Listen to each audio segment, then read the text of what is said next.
ஆதமுக்கு சுஜூது செய்ய சொன்ன பொழுது உன்னை சுஜூது செய்ய விடாமல் தடுத்தது எது என்று அல்லாஹ் இப்லீஸிடம் கேட்பதாக வருகிறது. நீங்கள் ஆலிம்கள் இருப்பீர்கள், ஆஃபில்கள் இருப்பீங்கன்னு நினைக்கிறேன். குரானை மனனம் செஞ்சவங்களாம் இருக்கிறீங்களா? இங்கே எல்லாமே கலந்துருக்கிறீங்க.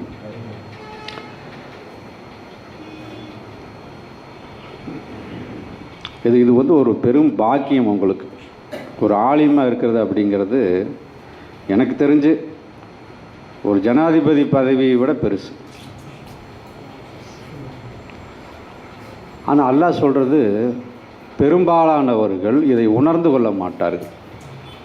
தான் யாருங்கிறத எப்போ ஒருத்தர் உணர்றாரோ அப்போத்தான் அங்கே வந்து அதனுடைய உண்மை வந்து அங்கே ஏற்படுது. தான் யாருங்கிறத ஒருத்தர் எப்போ உணரலையோ, அதை பற்றி அவர் அறியலையோ, அவர் எதுவுமே அறியாதவர் தான், இல்லையா? அப்போ ஆலிம்கள் ஆப்பிள்கள் யாருன்னா, அல்லாஹ் அவங்கள பற்றி என்ன சொல்கிறான் குரானில்?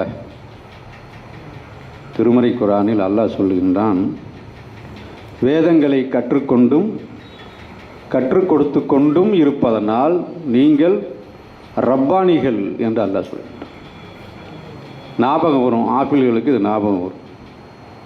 வேதங்களை கற்றுக்கொண்டும் கற்றுக் கொடுத்து கொண்டும் இருப்பதனால் நீங்கள் ரப்பானிகள். அல்லாஹ்வுடைய பட்டம். ரப்பானிகள்னால் ரப்பை சார்ந்தவர்கள். யூத குருமார்களிலிருந்தும் அகபார்களிலிருந்தும் வேதங்களை பாதுகாப்பதற்கென்றே நியமிக்கப்பட்டவர்கள் என்பதனால் அதை கொண்டே மார்க்க தீர்ப்பளித்து வந்தார்கள் என்று அல்லாஹ் கூறும் பொழுது, அல்லாஹ்வுடைய வேதங்களை பாதுகாப்பதற்கென்றே நியமிக்கப்பட்டவர்கள் நீங்கள், குரானின் பாதுகாவலர்கள். அல்லாஹ்வுடைய அந்த பணியை, இதை நாமே இறக்கினோம், நாமே பாதுகாப்போம். எப்படி பாதுகாப்போம்? உங்களை வைத்துத்தான்.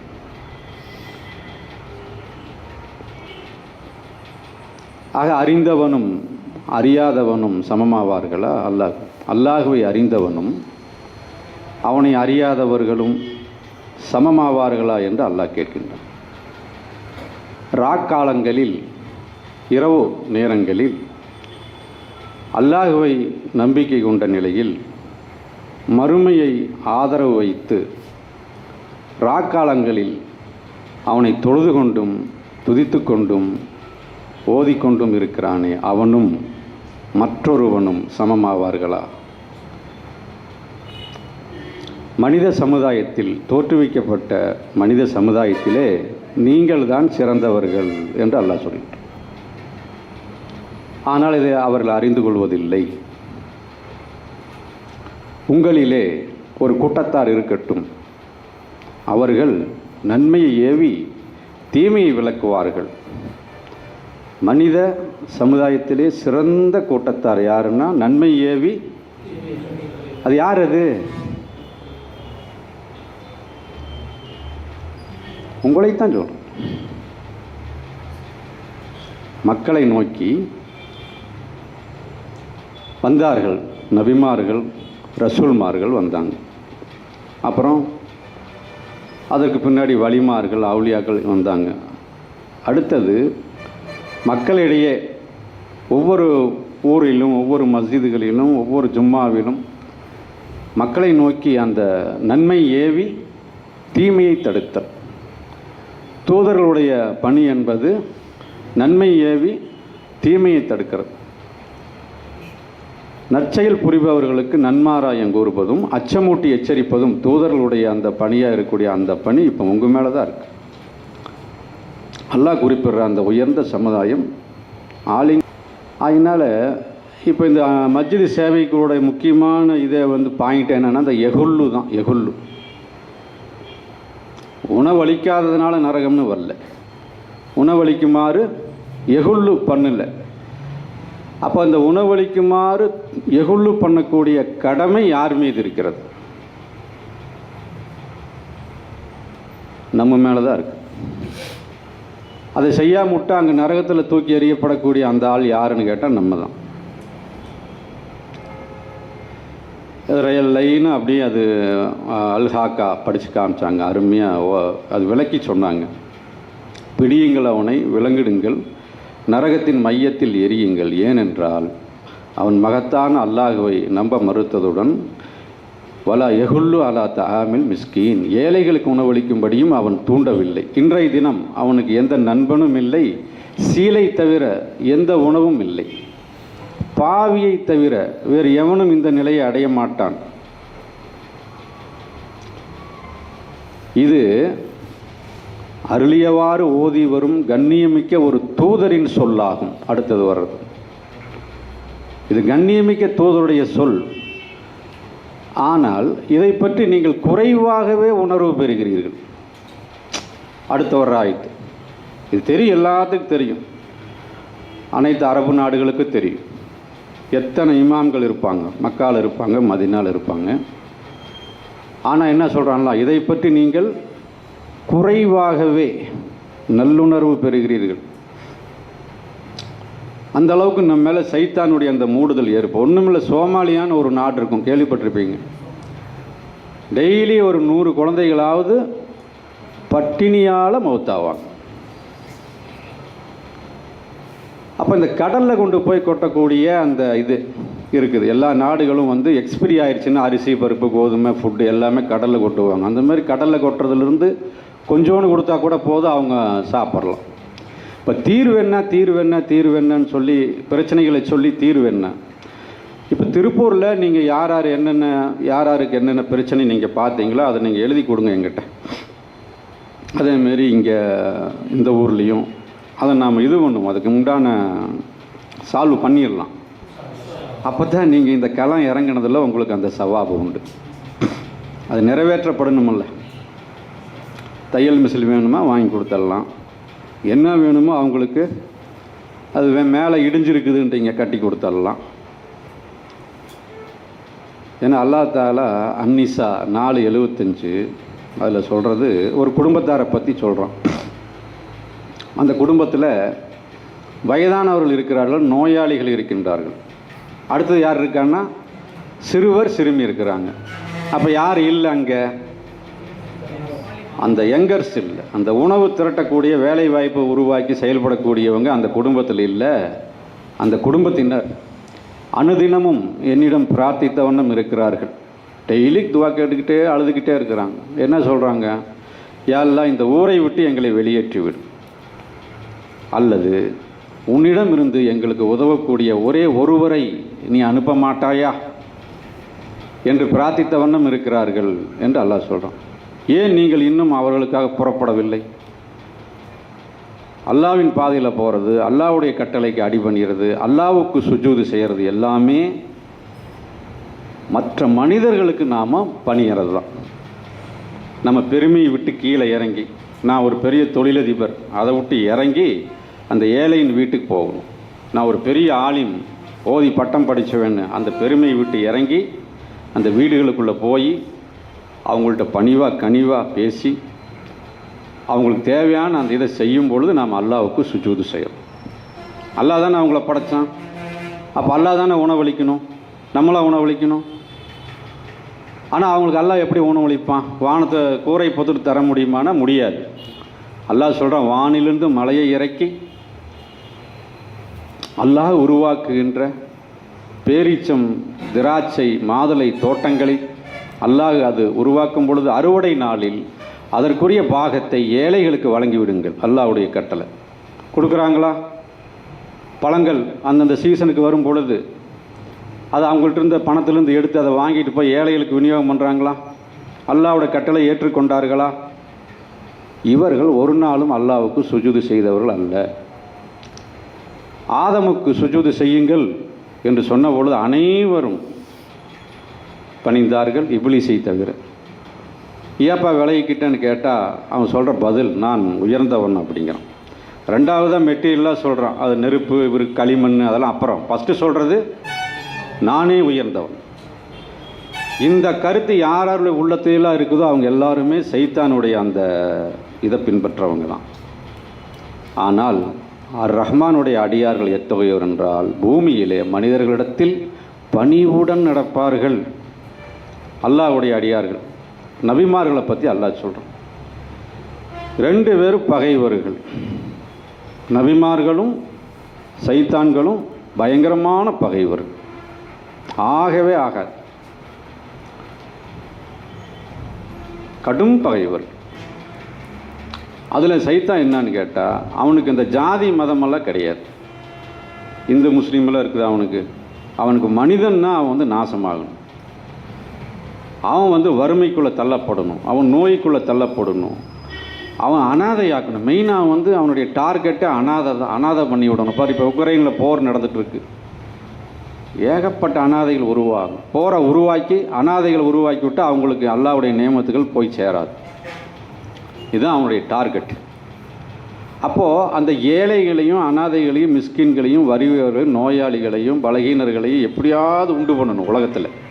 அவங்களுக்கு அல்லாஹ்வுடைய அருள் வளங்களை தடுத்துடணும். இதுதான் அவன் நோக்கம். இப்போ அதை எதிர்த்து வந்தவங்க தான் நபிமார்கள். அனாதைகளுக்கும் ஏழைகளுக்கும் மிஸ்கின்களுக்கும் இயலாதவர்களுக்கும் அவங்க என்ன செய்வாங்க?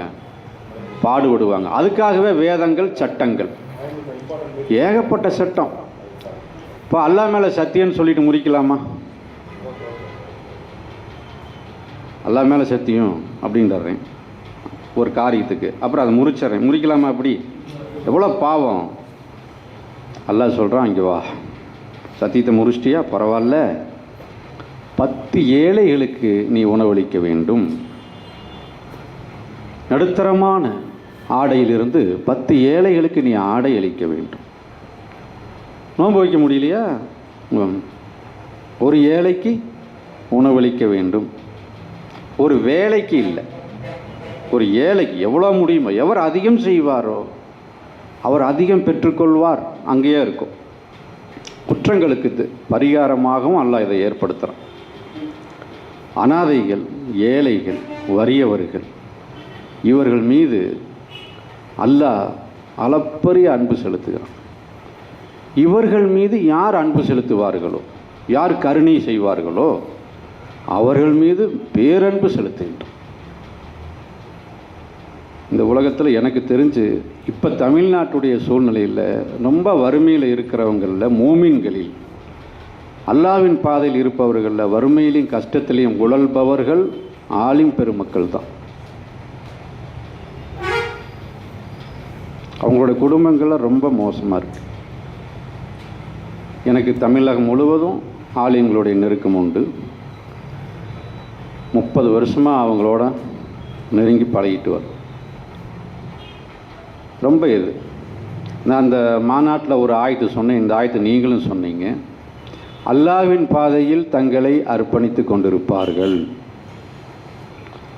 அவர்களை கண்டால், அறியாதவர்கள், அறிந்தவர்கள் அல்ல, அவர்களை பற்றி அறிந்தவர்கள் அல்ல, அல்லாஹ்வின் பாதையிலே தங்களை அர்ப்பணித்து கொண்டிருப்பார்கள். அறியாதவங்க அவங்களோட பேணுதலை கண்டு செல்வந்தர்கள் என்று எண்ணிக்கொள்வார்கள். அப்படியா? என்ன பேணுதல்? நல்லா ட்ரெஸ் பண்ணியிருப்பாங்க, வெள்ளையும் சொல்லையுமா இருப்பாங்க. ஆனால் யார்கிட்டையும் போய் எதுவும் கேட்க மாட்டாங்க. ஆலிம்களில் 90% பேர் யார்கிட்டையும் எதையும் கேட்க மாட்டாங்க. குறைஞ்ச வருமானம் தான் இருக்கும், அதுலேயே அவங்க இருப்பாங்க. சொந்த வீடு இருக்காது, வாசல் இருக்காது. ஒரு திருமண வயதில் ஒரு பெண் இருந்தால் ஒரு பெரிய சுமை, கஷ்டமாக இருக்கும். மாப்பிள்ளை எப்படி பார்க்கறது, வாடகை கொடுக்க முடியாது, கஷ்டத்தில் ஒழுங்குவோம். அறியாதவர்கள் அவர்களை காணும் பொழுது செல்வந்தர்கள் என்று எண்ணிக்கொள்வார்கள். அவங்க அப்படி இருப்பாங்க. ஆனால் நபியே, உம்முடைய சதக்கா அவர்களுக்குத்தான் உரித்தானது. அல்லாஹ் சொல்கிறான். முதல் ஒரு செல்வந்தர் இருக்கிறாருன்னா அவருடைய சதக்கா ஆலிம்களுக்கு தான் உரியும். அதுதான் அந்த ஆயத்தோட, அதை நான் அந்த மாநாட்டில் சொன்னேன். அது அறிஞ்சதுனால தான் அவங்க அஜிரத்து கையை பிடிச்சிட்டு சொன்னாங்க, இந்த ஆயத்தை எப்படி இங்கே ஃபிட் பண்ணீங்க? உண்மைதான். உங்கள் அத்தா அம்மாவுக்கு எவ்வளோ கனவு இருக்கும் உங்களை பற்றி, உங்களுடைய எதிர்காலத்தை பற்றி அவங்களுக்கு எவ்வளோ ஒரு இது இருக்கும். அதை நீங்கள் நிறைவேற்றி கொடுக்க முடியுமா உங்களால்? உங்களுடைய தாய் தந்தைமார்கள், தம்பிமார்கள், தங்கைமார்கள், உங்கள் நெருங்கிய உறவினர்கள், அண்ணன் தம்பி, இவங்களுக்கெல்லாம் ஒரு நல்வாழ்வு அமைத்து கொடுக்கணுமா வேணாமா? இது எப்படி சாத்தியப்படும்? இதுக்கு என்ன நிபந்தனை? எல்லாத்துக்குமே ஒரு கண்டிஷன் இருக்குல்ல. நிபந்தனை இல்லாத ஏதாவது இருக்கா? எல்லாமே நிபந்தனை இருக்குது. அல்லாஹ் சொல்கிறான், முற்பகல் மீது சத்தியமாக, சத்தியம். மூடிக்கொள்கிற இரவு மீது சத்தியமாக, வல்லுகா வல்லையில் இல்லாத, சத்தியமாக நிச்சயமாக உமது ரப்பு உங்களை வெறுக்கவும் இல்லை, உங்களை கைவிடவும் இல்லை. அனாதையாக கண்டு புகலிடம் அளித்தான், வழியற்றவராக கண்டு வழிகாட்டினான், ஏழையாக கண்டு சீமான் ஆக்கினான். முந்தியதை விட பிந்தியது உமக்கு மேலானது. பல சௌஃப யூத்திக்க ரப்புக்க பத்தது, அடுக்கடுக்கா உயர் பதவிகளை உங்களுக்கு வழங்குவான். ஆகவே நீங்கள் அனாதைகளை என்ன செய்யணும்? அனாதைகளை கண்டித்து விடாதீர்கள், அனாதைகளை ஆதரிக்கணும். யாசிப்பவர்களை விரட்டிடக்கூடாது. உங்கள்கிட்ட வந்து அஜ்ரத் இதுக்கு என்னங்க அப்படின்னு ஒருத்தர் விளக்கம் கேட்டால் நீங்கள் என்ன செய்யணும்? உங்கள்கிட்ட வந்து யார் வந்து உங்கள்கிட்ட என்ன கேட்டாலும் அவங்க என்ன கேட்குறாங்க? யாசகம் கேட்கிறார்கள். தெரிஞ்சுக்குங்க, பொருள் யாசகம் பெரிசு கிடையாது. ஏதோ ஒன்று கேட்பாங்கள்ல, அஜ்ரத் இது கூடுமா, இது கூடாதா, இது சரியா, இது தப்பான்னு கேட்பாங்கள்ல, அவங்க கேட்குறது யாசகம்தான். நீங்கள் அதுக்கு பதில் சொன்னாவே அல்லாஹ்விடத்தில் மிகப்பெரிய ஒரு இது இருக்குது. இது எல்லாத்துக்கும் பொறுத்து ஒரு வசனத்தை பல இதுக்கு நம்ம எடுத்துக்கலாம். குர்ஆனுடைய இது வந்து எழுதுறதுக்கு 7 கடல்கள் மையாக இருந்தால் அல்லாஹ் சொல்கிறான்ல, மரங்கள் எல்லாம் அதனுடைய விளக்கங்கள் தீர்ந்து போகாது, இருந்துகிட்டே இருக்கும். அதனால் நம்மளுடைய வாழ்க்கை வந்து நல்லபடியாக அமையணும்னா அதுக்கு கண்டிஷன் என்னன்னா, நாம் அனாதைகளை நோக்கி வர வேண்டும். அதற்கான அழைப்பு கொடுக்குற ஒரு மிகப்பெரிய இதை வந்து அல்லாஹ் இன்றைக்கி தமிழ்நாட்டில் உருவாக்கி இருக்கிறது மஸ்ஜிது சேவை குழு. மஸ்ஜிது சேவை குழுவுக்கு நீங்கள் அழைக்கப்பட்டிருக்கிறீங்க. நீங்கள் அனாதைகளை வந்து நீங்கள் ஆதரிக்குமாறு நீங்கள் மக்களை ஏவ போகிறீங்க.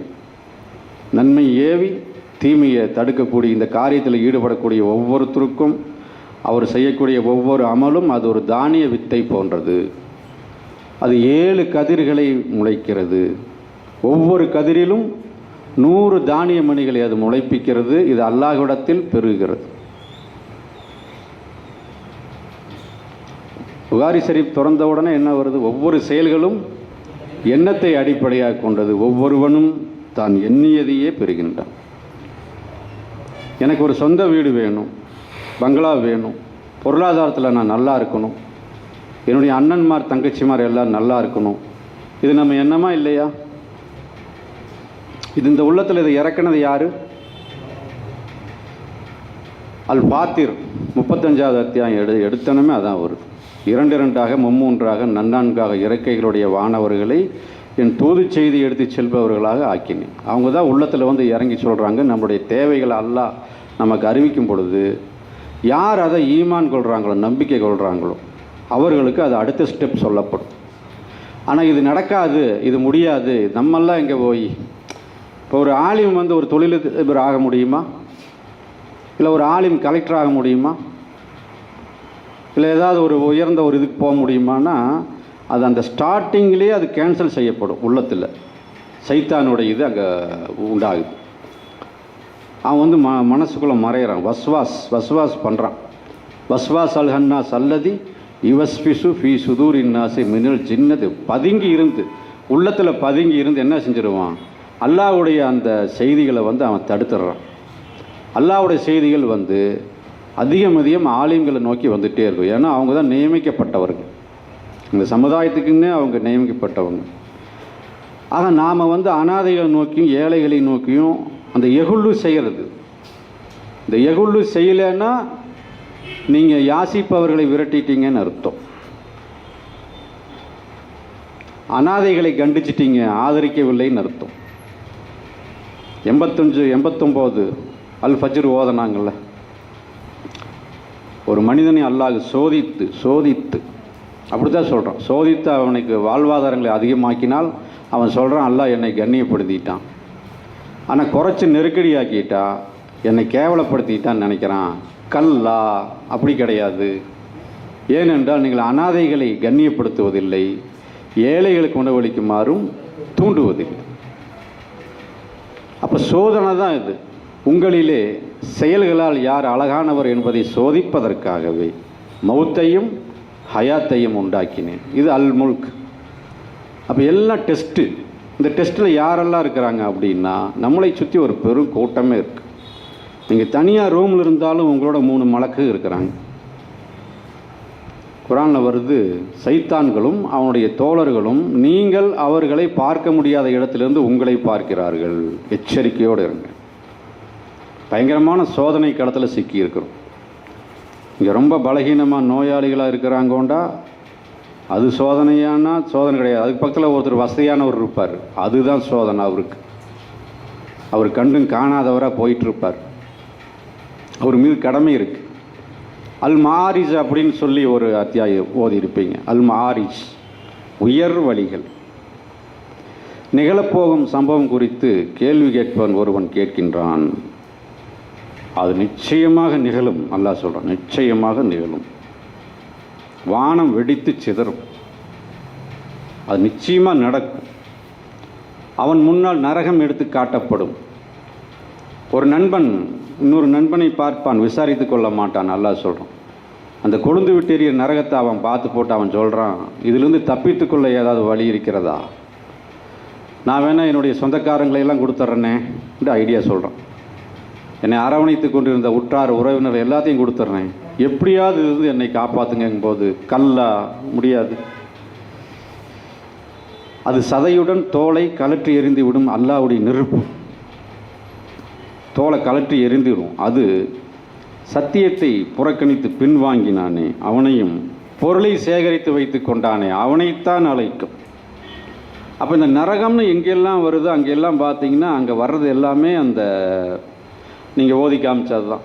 என் செல்வம் எனக்கு எந்த பலனும் அளிக்கவில்லையே, என் செல்வாக்கு, அதிகாரம், பட்டம், பதவி என்னை விட்டு போய்விட்டதே என்று அவன் பதறி கதறும் பொழுது அவனை பிடியுங்கள். இப்ராஹிம் நபி காலத்தில் நம்ரூதுன்னு ஒரு மன்னர் இருந்தான். அவன் இதைத்தான் செஞ்சான். உழைச்சாத்தான் உணவுண்டான், இல்லைன்னா. அப்போ உழைக்க முடியாதவர்கள் என்ன செய்கிறது அப்படின்னு கேட்கும்பொழுது சாகுட்டுன்னு சொன்னான். இதை பின்பற்றித்தான் ஆது, சமூது, ரம்பாசிகள், தோப்புவாசிகள், ஃபிரௌனு, ஹாமானு, காரூனு தொடர்ந்து இன்றைக்கி ஐநா உலகம் பூரா, இந்தியாவில் மட்டும் 60 லட்சம் டன் கோதுமையை 3 மாதத்துக்கு ஒரு தடவை கடலில் கொட்டுறாங்க. ஏன்னா எக்ஸ்பிரி ஆகிருக்கு. ஆனால் அதை ஏழைகளுக்கு கொடுக்கக்கூடாது. ஏன்னு கேட்டால் ஐநாவில் எல்லாம் டீடு ஒப்பந்தம் போட்டிருக்கான். இது ஃபிரௌனால் ஏற்படுத்தப்பட்ட இந்த டீடு. காரூன்கிறது உங்களுக்கு தெரியும். அவன் மூசா நபியோடைய கௌம், அந்த சமுதாயத்தை சேர்ந்தவன், படிச்சிருப்பீங்க. ஏராளமான தானிய கிடங்களுடைய சாவிகள் அவங்ககிட்ட இருந்ததாக குரானில் இருக்குது. அந்த ஊர் மக்கள் சொல்கிறாங்க, காரூனே, அல்லாஹ் உனக்கு வழங்கிய ரிஜக்கில் இருந்து ஏழைகளுக்கு அவர்களுக்குரிய பங்கை வழங்கி நீ மறுமை வீட்டை தேடிக்கொள். இப்படி தான் மறுமை வீட்டை தேடணும், வேறு ரூட்டெல்லாம் கிடையாது. கணவாய் கிடக்கிறதுனா ஒரே வழி தான். ஒரு ஆள் செல்வத்தை கொடுத்துட்டேங்கிறான், நான் பார்க்காத செல்வமா, நான் பார்க்காத காசாங்கிறான். அல்லாஹ் சொல்கிறது அவ்வாறு இல்லை, உனக்கு செல்வத்தை மட்டும் தரல, 2 கண்களையும் 1 நாவையும் 2 உதடுகளையும் வழங்கினேன், 2 வழிகளையும் காண்பித்தேன். அவ்வாறு இருந்தும் அவன் அக்கபாவை கடக்கவில்லை. வெமா அதிராக்கம் அல்ல அக்கபா. அது ஒரு அடிமை விடுவித்தல், அல்லது நெருங்கிய உறவுடைய அனாதையை பராமரித்தல், அல்லது பசியுடைய நாளில் உணவளித்தல். என்னைக்குங்க பசிக்கும்? பசியுடைய நாள்னா என்னைக்கு பசிக்கும்? புதன்கிழமை பசிக்குமா? டெய்லியும் பசிக்கும்.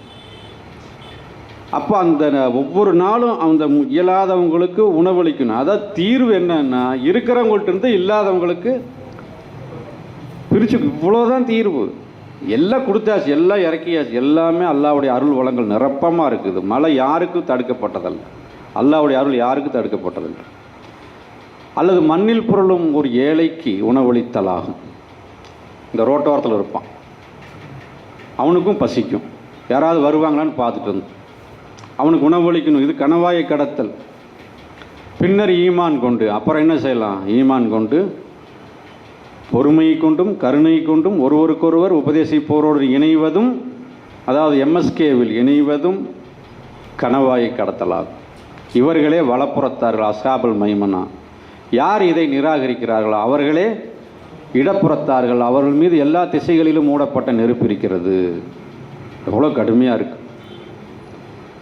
ஆனால் இதை பற்றி பெரும்பாலானோர் அறிந்து கொள்வதில்லைன்னு அல்லாஹ் சொல்கிறான். இந்த உணர்வு இன்னும் சரியாக புகட்டப்படலை. இன்றைக்கி அல்லாஹ்வோட கிருபையில் எம்எஸ்கேங்கிறது ஒன்று உருவாகி இதில் ஆலயங்கள் தங்களை இணைத்து பயணிக்கும் பொழுது அவர்களுடைய எல்லா இதையும் அல்லாஹ் ஏற்றுக்குவான்.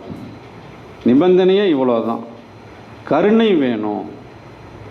ஏழைகள் மீதும் அனாதைகள் மீதும் இயலாதவர்கள் மீதும் மிஸ்கின்கள் மீதும் என்ன செய்யணும்? நம்ம கருணை வேணும். அப்போது நம்ம உள்ளத்தில் கருணையே இல்லை, எல்லாமே அல்லாஹ்ட்ட இருக்குது. அளவற்ற கருணையாளன் இறைவனே, உன்னுடைய கருணையிலிருந்து எனக்கு சிறிது வழங்குவாயாக. நாம் என்ன செய்யணும்? அல்லாஹ்ட்ட பிரார்த்தனை செய்கிறவங்களாக இருக்கணும். எப்போ நம்ம உள்ளத்தில் கருணை உருவாயிருதோ அங்கிருந்து எல்லாமே உருவாக ஆரம்பிக்கும். ஒவ்வொரு வழியாக அல்லாஹ் காமிப்பான். நாம் இந்த பூமியின் மீது ஆட்சி பிரதிநிதியாக ஆயிரும். எவர்கள் நம்பிக்கை கொண்டு நல்லறங்கள் செய்கிறார்களோ அவர்களை இந்த பூமிக்கு ஆட்சி பிரதிநிதி ஆக்குவதாக அல்லாஹ் உங்களுக்கு வாக்களிக்கின்றான். நீங்கள்லாம் பெரிய பெரிய ஆளாயிருவீங்க. இது ரொம்ப சாதாரண. அல்லாஹ்வுக்கு உங்கள் கால்கள் மிதித்திராத இடத்திற்கு உங்களை நான் வாரிசாக்குவேன். உங்கள் கால்கள் அங்கே போய் பதிஞ்சிருக்காது, அந்த நிலம் உங்கள் பேரில் வந்துடும். ஜபூர் வேதத்தில் நாம் இறுதியாக எழுதிவிட்டோம், நம் நல்லடியார்கள் இந்த பூமியை வாரிசாக அடைய பெறுவார்கள் என்று நாம் ஜபூர் வேதத்தில் எழுதியிருக்கிறோம். அல்லாஹ் குர்ஆனில் வரும். நிச்சயமாக உங்களால் முடியும். அல்லாஹ் உங்களுக்கு என்ன செய்வான்? படிப்படியாக வழிகாட்டுவான். உங்களுக்கு சொந்த வீடு இல்லை, சொந்த வீடு கிடைக்கும். செல்வ நிலை உயரும். உங்களுடைய எண்ணங்கள் எல்லாம் நிறைவேறும். உங்கள் தேவைகளை எல்லாம் பூர்த்தியாக்கி தருவான். ஏன்னா அவனுக்கு எல்லா வழிவகையும் தெரியும். ஏராளமான பாதைகளையுடைய வானத்தின் ரட்சகன். எப்படி யாரை எங்கே உங்க கூட ஜாயிண்ட் பண்ணி எப்படி எதை செய்ய வச்சு எப்படி உங்களை முன்னேற்றணும், பொருளாதாரத்திலையும் சமுதாய அருளாதாரத்திலும் எல்லா வகையிலையுமே அல்லாஹ் வந்து என்ன, நம்மளைத்தான் அல்லாஹ் விரும்புகிறான். நம்மளை கொண்டு தான் இந்த இதை செய்ய முடியும். எதை? இந்த ஏழை எளியவர்களுக்கு உணவளிக்குங்கிற இந்த கருத்து, இது மார்க்கத்தின் அடிப்படை கட்டளைங்கிறது மோமீன்களுக்கு நாம் எடுத்து சொல்லணும். எப்போ அவங்க செய்வாங்கன்னா இது மார்க்கோன்னு இதானா தான் செய்வாங்க. இது ஒரு நல்ல காரியம் அப்படி சொல்லிட்டு போனோம்னா அப்படி செய்ய மாட்டாங்க. எப்படி தொழுகை, காலை தொழுகை எப்படி கடமையோ, உம்ராக்கு போகிறது எப்படி கடமையோ, நோன்பு கடமையோ, அச்சு கடமையோ, அது போல ஏழை எளியவர்களுக்கு வந்து நாம் ஆதரவு செய்யணும் அப்படிங்கிறதும் நம்ம மேலே கடமை. அப்படிங்கிறத வந்து அந்த நம்பிக்கையாளர்கள் மூமின்களுக்கு யார் எடுத்து சொல்லணும்? ஆலிம்களாகி நீங்கள் தான் வந்து அதை எடுத்து சொல்லும் பொழுது அந்த காரியங்களில் ஈடுபட்டிருக்கிற ஒவ்வொரு நேரமும் மிகப்பெரிய நன்மைகள் உங்கள் மீது எழுதப்பட்டுரும். ஏன்னா அல்லாஹ்வுடைய முக்கியமான ஒரு இதுக்கு வரீங்க. அல்லாஹ் எல்லாத்தையும் இது பண்ணிட்டான். வானங்களையும் பூமிகளையும் 6 நாட்களில் படைத்தேங்கிறான். அதில் 4 நாட்கள் கேட்பவருக்கு சமமாக உணவை படைத்தேன். 6ல் 4 ஒரு நாள்னா எவ்வளோன்னு தெரியாது நமக்கு. ஒரு நாள்னா எவ்வளவு அல்லாட்ட நீங்கள் கணக்கிடும் 1000 ஆண்டுகளுக்கு சமமானதுன்றெல்லாம் ஒரு இடத்துல இருக்குது. அப்போ 6000 ஆண்டுகளாக இந்த உலகத்தை படைத்தாலும் 4000 ஆண்டுகள் வந்து உலகம் முடிகிற வரை தேவையான அந்த உணவுகளை வந்து அல்லாஹ் இது பண்ணிட்டான். அது டிஸ்ட்ரிபியூஷன் வந்து ஆகாமல் சைத்தா வந்து தடுக்கிறான். அதுக்கு பல சட்டங்களையும் திட்டங்களையும் வகுத்திருக்கிறான். அதையெல்லாம் உடைச்சி அல்லாஹ் தாலா வேதத்தில் தன்னுடைய குர்ஆனில் சத்திய வேதத்தில் வந்து இதை பற்றி என்னென்ன சொல்லியிருக்கிறாங்கிற மக்கள்கிட்ட எடுத்து போதித்து எல்லோருக்கும் எல்லா அகில உலகம் இந்த கருத்து வலா எகுல்லு அலா தகால் மிஸ்கின்கிறது அனைத்து அகில உலகங்களுக்கும் செல்ல வேண்டும். இந்த சத்திய வேதத்துடைய அந்த ஒளியானது எங்கும் பரவ வேண்டும் அப்படிங்கிறது தான் இந்த எம்எஸ்கேவுடைய ஒரு இதாக இருக்குது. ஆகவே இந்த பணியில் இன்ஷா அல்லாஹ் செய்யலாங்களா? உங்களை ஈடுபடுத்திக் கொள்வீங்களா? பேச்சை முடிச்சுக்கலாமா என்ன? ஏன்னா பசி மயக்கம் தூக்கத்தை கொண்டு வருது. புதிய விஷயம் சத்தியம் அல்லாஹ் நம்மளுடைய வாழ்க்கை இதுக்குள்ளே தான் அடங்கி இருக்குது. யார் இதில் வர்றாங்களோ அவங்களுக்கு அல்லா தாலா எப்படி இது பண்ணுவான்னு என்னுடைய இந்த 25 வருஷத்தில் அது அனுபவபூர்வமாக பார்க்குறேன். அனுபவபூர்வம், தியரியாக இல்லை, ப்ராக்டிக்கலாக பார்த்தோம். நம்மளுடைய லட்சியம் என்னன்னா சோமாலியாவுக்கு உணவளிக்கப்படணும். இந்த கருத்து போனால் போதும். ஒரு மன்னர் காதலி அவனுடைய இதயத்தில் இது. மற்ற அமல்கள்லாம் இருக்குது, உண்மைதான். ஆனால் அல்லாஹ் அதை அங்கீகரிக்கணும்னா வலா எகுல்லு அல்லா தால் மிஸ்ங்க அதை செய்யணும். இல்லாட்டி வயலுல் முசல்லீன், அந்த தொழிலாளிக்கு வயல் என்னும் நரகம். இதை புரிஞ்சுக்கிட்டாங்கன்னா நிச்சயமாக எல்லோரும் கொடுத்து அந்த மூமின்களுடைய உள்ளத்தில் அவங்க கொடுக்கக்கூடிய அந்த எண்ணத்தை அல்லாஹ் விதைச்சிருவோம், நிச்சயமாக தருவாங்க. ஆக இதை எடுத்து சொல்ல வேண்டியது, எடுத்து காட்ட வேண்டியது, சொல்ல வேண்டியது, ஏவ வேண்டியது, அந்த எகுல்லு செய்ய வேண்டியது தான் நம் மீது கடமையாக இருக்குது. அதை செய்ய தவறினாலும் நம்ம அல்லாஹ்கிட்ட மாட்டிக்குவோம். இம்மையிலும் மறுமையிலும் நம் மீது வேதனை வந்துடும். ஆக அந்த வேதனையிலிருந்து தப்பிக்கிறதும் இல்லாமல் அல்லாஹ்வுடைய அருள் வளங்களை நாம் பெறுவதற்கு பயங்கர நமக்கு தான் வாய்ப்பு. இம்மையிலும் மறுமையிலும் நாம் வெற்றி அடைய போகிறோம். ஆகவே அந்த பணிகளில் உங்கள் அனைவரையும் முழு மனதோடு ஈடுபடுத்தி கொள்ள வேண்டும் என்று இந்த வாய்ப்பில் உங்கள்கிட்ட கேட்டு, எங்கள் இறைவனை நாங்கள் மறந்து போயிருப்பினும் தவறு செய்திருப்பினும் எங்களை மன்னிப்பாயாக. எங்களால் தாங்க இயலாத பாரத்தை எங்கள் மீது சுமத்தாதிருப்பாயாக. எங்களுக்கு முன் சென்றவர்கள் மீது சுமத்தியது போன்ற வேதனையை எங்கள் மீது சுமத்தாதிருப்பாயாக. எங்கள் பாவங்களை மன்னிப்பாயாக. எங்கள் குற்றங்களை பிழை பொறுப்பாயாக. நிராகரிக்கும் கூட்டத்தாருக்கு எதிராக எங்கள் மீது உதவி செய்வாயாக. ஆமீன் யா ரப்பில் ஆலமீன்.